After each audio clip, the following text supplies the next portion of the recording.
Hello guys, আসসালামু আলাইকুম। শুটিংয়ের ফাঁকে একটু রেস্ট।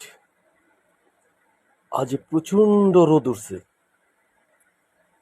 বারে শরীর পুড়ে যাচ্ছে। আমরা মাঠের মাঝখানে ফাঁকা জায়গায়, সেখানে কোনো গাছ ছিল না, শুধু একটি লোক ছাতা ধরে রাখছে নায়িকার উপর। কিন্তু সবাই কিন্তু রেস্ট নিচ্ছি।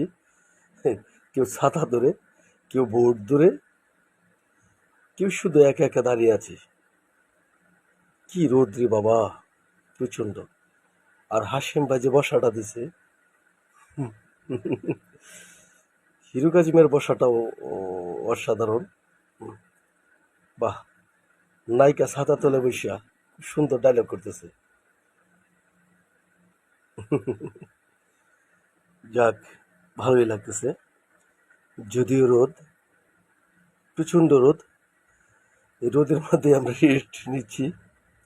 শুধু একজনই ছাতার নিচে।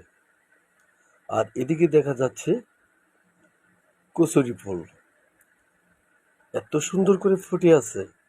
আমরা সেখানেই শুটিং করতে গেছি, যাতে করে ভালো একটা আমরা শট নিতে পারি, ভালো